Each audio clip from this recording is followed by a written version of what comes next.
Bon, bah c'est cool. Il fait beau et on va faire des gnocchis. La brioche, c'était hier, Coco. C'était hier. Et du coup, là, je réfléchis aussi à ce que je vais pouvoir vous proposer demain. Donc, je pensais à des baguettes de pain. Je pense que la problématique est assez intéressante parce qu'on n'a pas forcément envie de sortir juste pour acheter du pain. Si on peut le faire soi-même et être autonome, c'est cool. Donc, petit façonnage de pain. Et honnêtement, c'est encore plus simple que la brioche. Donc, je pense qu'on partira là-dessus. Hum, Sinon du pain de mie aussi pour avoir du coup de quoi faire son petit déjeuner ou des croque-monsieur ou un croque-tablette, c'est une sorte de croque-monsieur géant. J'aime bien cette recette. Et après si vous avez des idées, n'hésitez pas à me les communiquer. Hop. Alors, je vais parfait. Salut Sandrine, hop, salut Maxime, salut Frédéric. Bon, bah parfait, on va être un bon petit groupe. Donc aujourd'hui, bah, c'est la première fois que je fais un live où je vous propose de cuisiner ensemble. Donc j'ai déjà mes patates qui sont cuites. Idéalement pour les écraser, il faut qu'elles soient encore chaudes. C'est un petit peu plus simple. Et puis après, on rajoutera tout simplement de la farine, du sel, du poivre, de la muscade et un œuf. Donc c'est vraiment une recette super simple. Et c'est quelque chose qu'on a tendance à acheter. Donc si vous pouvez les réaliser maison, c'est vraiment top. Ah, il y a du monde là. Salut Florent, salut Julie, salut Florence, salut Agnès, salut Vanessa. Bon. Et Maxime aussi. Maxime, tu regardes alors que tu es sur le balcon de l'autre côté. T'as pas honte? En train de manger une banane? Bon, cette fois-ci, je vous rassure, il ne doit pas me balancer d'eau au visage. Ni chanter du Disney. Parfait. Alors pour ceux qui vont cuisiner avec nous, vous allez vous munir d'une fourchette. C'est pas grave si elle n'est pas Guy de Marle, hein, vous en faites pas. Une fourchette classique suffit. Vous allez prendre vos patates cuites. Donc moi j'ai pris des patates entières. Je les fais cuire entières pour éviter qu'elles se gorgent d'eau. Parce que parfois pour les cuire plus rapidement, on va les couper en petits morceaux. Ouais, désolé Alexandre. Du coup, vous pouvez les réduire comme ceci à la fourchette. Si vous avez un presse-purée, n'hésitez pas à vous en servir. Hop, donc il faut que les patates que vous utilisiez gardent de la texture, donc des patates plutôt farineuses à ferme. Je pense par exemple à de l'amandine, à de la binge. Donc là, je les ai cuites, mais pas trop. Hop, bah parfait, là je vais avoir une bonne texture. Je vous avoue que de mon côté, je les ai faites en avance, donc ça a un petit peu refroidi. Donc c'est parfait, comme ça je vais faire un petit peu travailler les bras. Hop. Voilà. Pour savoir, il y en a combien parmi vous qui sont en train de réaliser la recette au même moment? Alors, hop. Toc. Ouais, Frédéric, ce sont des pommes de terre. Donc là, je les réduis en une sorte de charpie plutôt grossière. Bon, je vous avoue que ce serait plus facile avec un presse-purée, mais je n'en ai pas. Toc. Je vais prendre une assiette. Hop.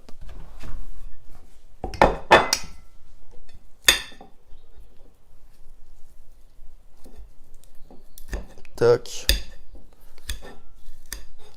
Donc pour les enfants, on a tendance à pas mal utiliser la pâte à sel. N'hésitez pas à leur faire travailler les gnocchis. Ça permettra d'avoir déjà quelque chose que vous pourrez manger, de participer au repas familial. Et je suis sûr que les enfants adoreront le concept. Hop. Voilà. Donc de votre côté, si elles sont encore chaudes ou encore tièdes, vous y arriverez plus facilement que moi. Hop. Heureusement que je suis pas parti sur 1 kilo de patates. Toc. Alors, Romain Bronze, eh ben écoute, j'y retournerai juste après, quand les gnocchis seront prêts. Pour ceux qui reprendront la recette a posteriori, n'hésitez pas du coup à vous inspirer et vous m'enverrez des photos de vos assiettes ce soir ou dans les jours à venir quand vous les aurez fait. Allez hop, c'est réglé pour une patate. Ah, c'est peut-être un des rares cas où avoir des enfants aurait pu être pratique ici. J'aurais pu continuer de parler et d'être avec vous en déléguant la basse besogne. Non, je rigole Maxime, reste au soleil. Toc. Et voilà, une patate de moins. Du coup, c'est pratique aussi si on a envie de faire ses nerfs. Ça roule Vanessa, ravi de vous motiver. S'il y a des recettes que vous avez envie de réaliser, n'hésitez pas à me les mettre en message. Je regarderai tous vos messages après. Merci au Covid-19, je n'ai jamais autant mangé en une journée. Oui, effectivement, avec la brioche. Donc n'hésitez pas à faire du sport aussi, hein. Il y a pas mal de petites initiatives top. Là j'ai vu auprès de mes collègues, hein, notamment Frédéric, que vous faisiez des visioconférences et que vous faisiez du sport ensemble. Je trouve l'idée assez rigolote. Si certains d'entre vous sont dans le sport, n'hésitez pas à partager vos bons plans. Je les ferai suivre aussi de mon côté. Je trouve que c'est assez sympa de pouvoir se retrouver. Et oui aussi, si on fait les gnocchis à 15h, hein, c'est pas pour avoir des gnocchis au goûter bien sûr, mais c'est que ce soir, étant donné qu'il y a pas mal d'apéritifs qui vont avoir lieu, je ne vous cache pas que je compte bien me joindre à toute cette petite bande. Du coup, les gnocchis seront prêts. Donc, soit vous les faites cuire, vous les stockez et vous les mangez ensuite, soit vous allez, hop, les congeler pour plus tard. Bon, si ma grand-mère m'entend, son sang va virer à l'eau de Javel. Hein, salut mamie. Bon déjà, papy et mamie, vous restez bien chez vous, d'accord? Vous portez bien. Et ensuite, hop. Je veux bien ton retour, mamie. Donc pour info, ma grand-mère est italienne et chaque fois qu'elle a fait des gnocchis, en fait, elle fait tout à l'œil, elle pèse rien. Donc depuis tout gosse, quand je lui demande ses recettes, malheureusement, à part regarder et faire à l'œil, je ne peux rien faire d'autre. Et donc oui, mamie, je veux bien que vous restiez en bonne forme, hein. D'ici quelques mois, je passe commande pour des tortellini, ce serait top, avec des polpette. Et je vous fais de gros bisous au passage. Donc moi, je suis originaire de Vendée. Et donc mes grands-parents habitent à La Faute-sur-Mer. Hop. C'est bon, je suis venu à bout de ce combat à base de pommes de terre. Donc je vais venir mettre mes patates ici sur mon tapis siliconé. Alors attendez, je crois que je suis un petit peu hors champ pour Facebook. Je vais me décaler un peu. Donc ici, oui, je vous ai pas donné les quantités, je vous les ai écrites, mais je ne l'ai pas encore dit. J'ai, hop, 573 grammes de patates. Bon, il m'en fallait entre 500 et 600. Alors, attendez, que je sois bien dans le champ, tout le monde me voit. Voilà, ici, j'ai donc mes patates. Je vais rajouter 160 grammes de farine. Donc, vous avez vu, en termes d'ingrédients, c'est on ne peut plus simple. Et ensuite, je commence à travailler un petit peu ceci. Hop. Donc voilà, quand vous faites ceci, à ce stade-là, il faut que vos patates soient tièdes, voire froides. Hop. De mon côté, parfait. Je vais faire une petite fente et je vais casser un œuf. Alors, ceux qui me voient en atelier, comment est-ce qu'on casse cet œuf? Comment on fait? Pam, pam, pam, pam. En Pologne, on appelle ça les gnocchi kapitka. Bel accent. Oui, merci papa pour la veste. Bah, du coup, c'est un cadeau de mon père. Hop, moi aussi, je fais à l'œil. Delphine, effectivement, à l'œil, quand on maîtrise ses recettes, il n'y a rien de mieux. Je le dis en rigolant, on peut le faire sur le front. Donc, je vais vous montrer que c'est vrai. Voilà, paf, un bon coup. Faites gaffe si vous refaites ça chez vous. Et puis maintenant, je vais me munir de mon racloir. En fait, et là, maintenant, il faut travailler la pâte jusqu'à ce qu'elle ne colle plus. Alors, j'ai ajouté toute la farine d'un coup. Je me suis un peu précipité, hein, comme pour la pâte à choux. C'est bien de me mettre d'abord les 2/3, de travailler sa pâte et d'en rajouter au besoin. Parce que là, par exemple, si ça se trouve par rapport à la texture de mes patates, je vais avoir un petit peu trop de farine. Hop. Donc là, je travaille comme ceci.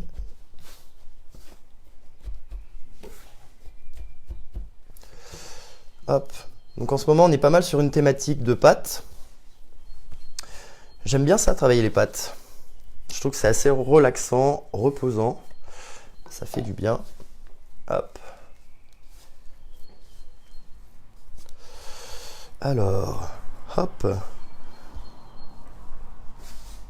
Donc là, c'est la petite étape pâte à sel. Hein. Si vous avez des enfants, pareil, vous pouvez les laisser manipuler.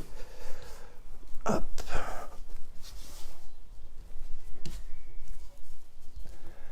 Les recettes de grand-mère italienne sont terribles. Je suis complètement d'accord, Caroline. J'ai pas d'œuf sur le front, ça va, j'ai un point rouge par contre.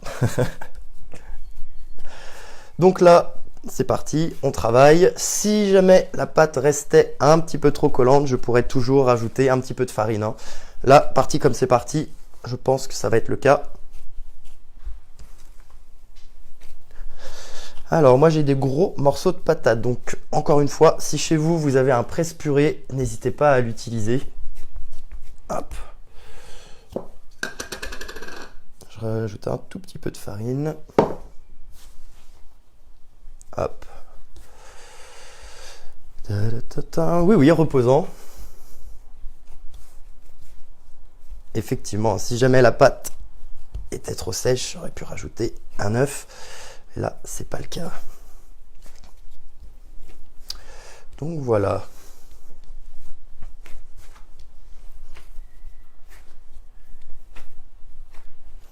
Je vais rajouter de la farine. Ça faisait super longtemps que j'en avais pas fait des gnocchis, donc c'est top. Merci à tous ceux hier qui ont suggéré l'idée. Je crois que c'était Fanny. Hop. Allez, ça commence à ressembler à une pâte. Avec mon racloir, je viens enlever ça de mes mains. Bon, c'est cool les gnocchis, en plus ça change de la pâtisserie. Alors, qui parmi vous a fait une brioche entre hier et aujourd'hui? J'ai vu que vous étiez plusieurs. De notre côté, on l'a terminé ce matin au petit déjeuner. Elle a pas fait un pli. Avec un petit peu de crème de marron pour ma part. C'était top. Hop.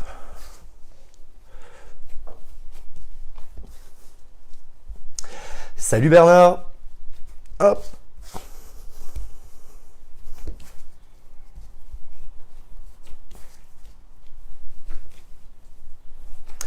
Alors on m'a posé la question, pour faire des gnocchis soit végétariens, soit sans gluten, vous pouvez tout à fait utiliser d'autres farines, hein, farine de pois chiche, farine de châtaigne. Personnellement, j'ai jamais testé, mais ça va fonctionner. J'ai déjà mangé une fois au restaurant des gnocchis à la farine de châtaigne, c'était une tuerie. Et vous pouvez tout à fait les faire sans œufs. Hop, voilà. Je commence à avoir une pâte qui a une belle texture. Donc ça ressemble à une belle boule de brioche. Parfait, hop. Maintenant, qu'est-ce qu'on va faire? Alors oui, on parle déjà de l'accompagnement des gnocchis. Effectivement, hein, c'est sûr que une petite sauce tomate ou alors une sauce gorgonzola, ça passera très bien avec. Donc la petite sauce tomate, vous faites revenir ail, oignon ou échalote dans un petit peu d'huile ou un petit peu de beurre. Donc moi je suis vendéen, donc j'aime bien le beurre, surtout le beurre de micelle, bien entendu, même si je cuisine régulièrement à l'huile. Hop. Ensuite, vous rajoutez votre coulis de tomate, vous pouvez rajouter plein d'aromates, vous pouvez rajouter du thym, du romarin, de la sauge. Si vous mettez du basilic, je vous conseille par contre de l'ajouter plutôt à la fin puisque le basilic résiste très très mal à la cuisson et en fait ça dénature son goût. Donc voilà, vous avez vu, j'ai une pâte qui est relativement peu collante. De mon côté, j'ai encore quelques morceaux de patates dans la pâte. Donc vous, si vous arrivez à avoir quelque chose de beaucoup plus fin, n'hésitez pas. Surtout pas de mixeur, hein, comme pour la purée de pommes de terre. Sinon, vous allez obtenir une espèce de colle infâme. Et c'est vraiment pas le but. Salut Mathieu. Hop. Maintenant que j'en suis à cette étape-là, est-ce que vous vous souvenez hier, pour ceux qui ont vu la brioche, on a pris un petit morceau de pâte. Et vous vous souvenez, on en a fait un boudin. Est-ce que vous vous souvenez de cette étape? Quand je vous parlais en fait de faire une brioche tressée. Donc là, je vais essayer d'obtenir un boudin d'1 centimètre de diamètre. Hop.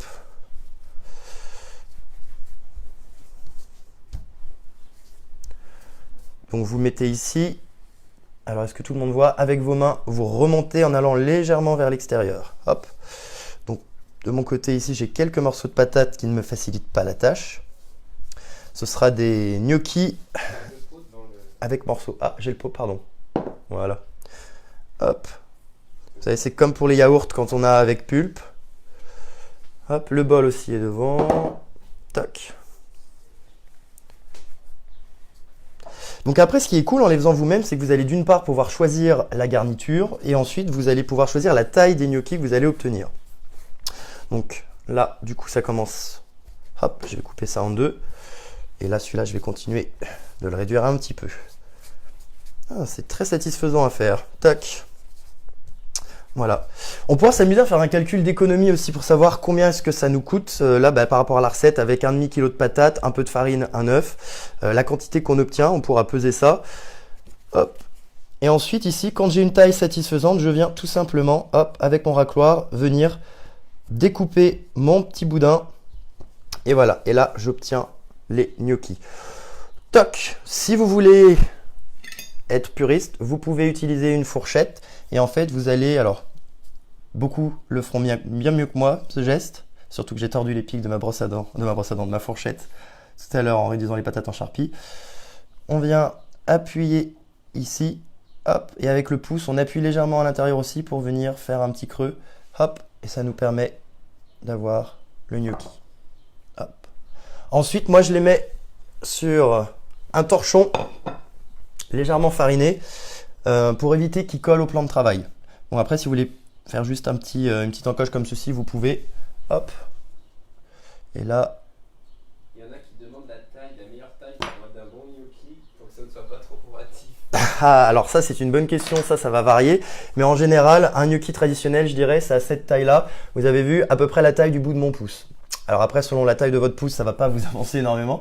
On va dire un petit centimètre de diamètre sur 1 ou 2 centimètres de longueur. Voilà, moi, je dirais ça. Pour moi, c'est le gnocchi, un gnocchi que j'aime bien. Pardon ? Benoît Plot. Voilà Benoît, j'espère que ça répond à ta question. Après, vous avez le droit de faire des maxi gnocchis. Par contre, effectivement, s'ils sont... Salut Valentin. Si les gnocchis sont gros, vous allez en manger moins. Tout à fait. Et il y aura un peu plus de temps de cuisson. Ce que je vais faire, c'est que ceux-là, je les ferai hors champ pour pas que ça dure plus longtemps. Et ensuite, au niveau de la cuisson, vous mettez une casserole d'eau à bouillir. D'accord ? Vous la mettez puissance maximale. Vous allez prendre les gnocchis réalisés, vous allez les prendre par poignée, vous allez les balancer dans l'eau bouillante. Vous munissez d'une écumoire et dès que les gnocchis remontent à la surface, vous les retirez et vous les mettez dans un plat et ensuite les gnocchis sont prêts à être mangés. Mangez-les assez rapidement, c'est là qu'ils seront le meilleur. Après, vous pouvez les réchauffer. Donc, ce que je vous conseille pour ceux qui sont en train de les faire en même temps, vous allez continuer, vous allez les réserver. Soit vous les mettez au congèle pour une autre fois, soit pour ce soir, vous allez les conserver au frigo. Bon, idéalement, il faut les cuire dans la foulée. Si ma grand-mère m'entend, je vais me faire tirer les oreilles la prochaine fois que je la vois. Voilà pour les gnocchis. Donc là, je vais m'amuser à en faire quelques autres. Est-ce que vous avez des questions du coup sur les gnocchis ? Vous avez vu en fait, la cuisine c'est assez magique. On s'attelle à une recette et en fait, à la fin de la recette, on a un peu le sentiment de se dire « Ah mais en fait c'est que ça ». Eh bien oui, c'est que ça. Alors après, on peut rentrer un peu plus dans la technique, on peut s'amuser à varier les goûts, à varier les sauces. Toc. Et je pense que certains parmi vous seront pleins de créativité à ce sujet-là. Mais en tout cas aussi, c'est cool parce que c'est grâce à vous que ce soir avec Maxime, on va manger des gnocchis. Je pense que j'aurais clairement pas pensé à faire ça. Donc, pas au salé, ton père a dit. Ah, papa dit au salé. Hop. Oui, d'ailleurs, j'ai oublié de mettre sel, poivre et muscade dans ma pâte. Ne faites pas la même erreur que moi. Je me suis laissé emporter par le live. Ouais, au salé. Et vraiment, dès que ça remonte à la surface, vous les sortez. Vous les laissez pas, sinon ça va être trop cuit et après, vous les mangez assez rapidement. Est-ce que vous avez des questions par rapport à ce qu'on a fait, Guillaume, petit plat en gnocchi libre? Alors, un maxi gnocchi, c'est quand tu te sers de la taille de Maxime. Alors là, oui, effectivement, on va être sur un sacré gnocchi. Bouillante salée. Ah, Maxime répond. Parfait, je regarde un peu sur tous les supports. Tu peux remplacer une partie des pommes de terre par d'autres légumes. Très bonne idée, Valentin. Effectivement, je pense notamment à des courges. Valentin, n'hésite pas à nous dire toi à quoi tu penses. Moi, je penserais à du potimarron, de la patate douce aussi, ça pourrait être top. Tiens, carrément, j'essaierai ça. Super, Nathalie, merci, avec plaisir. Ravi que les vidéos vous plaisent. Qu'est-ce qu'on pourrait mettre comme légumes? Est-ce qu'on pourrait faire des gnocchis sucrés aussi en rajoutant de la banane par exemple ou de la pomme? Bon, c'est juste une idée que je donne, je sais pas ce que ça donnerait. La patate étant un peu neutre, bon après voilà, si on a un mois à tuer, on pourra s'amuser à tester des choses. En tout cas, j'espère que tout le monde se porte bien dans son confinement. Butternut, ouais. Topinambour, ah carrément topinambour avec un petit goût d'artichaut, ça peut être top. Fromage. Avec une petite sauce au fromage. Oui, Bénédicte, carrément. Mon père parlait tout à l'heure d'une sauce au gorgonzola. C'est vrai que c'est top, ça a une petite sauce bien charpentée, gorgonzola, avec du bleu sinon, du roquefort.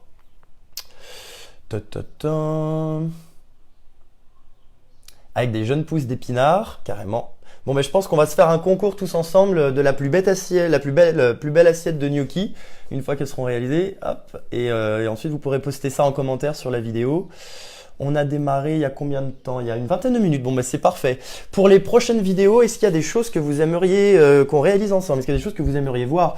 On pourrait se faire une session, par exemple, poche à douille. Après, il faudrait que vous en ayez pour pouvoir tester en même temps, parce que ça, c'est vraiment que de la pratique. En sucré, dernièrement, on a fait des Kinder Delice, on a fait de la nougatine. Bon, sur une période de confinement, c'est toujours sympa de pouvoir pimenter son quotidien. Ou est-ce que vous préférez des recettes plutôt basiques qui vont vous permettre vraiment de nourrir toute la famille des choses plutôt simples? Donc voilà. Moi en ce moment dans mon frigo j'ai quoi? Hier je suis allé faire des courses, j'ai pris pas mal de légumes, j'ai pris des endives pour faire des petites salades, j'ai pris de la mâche, j'ai pris plein d'œufs. Le soir en ce moment on se fait pas mal de salades à base de mâche. Des œufs brouillés avec des petits champignons. L'estragon est toujours vivace sur le balcon, donc j'en mets une bonne quantité dedans. J'ai acheté du poulet et j'ai acheté du fenouil. J'adore le fenouil. Je sais pas si c'est quelque chose que vous utilisez. J'aime beaucoup le faire braiser à la poêle ou au four.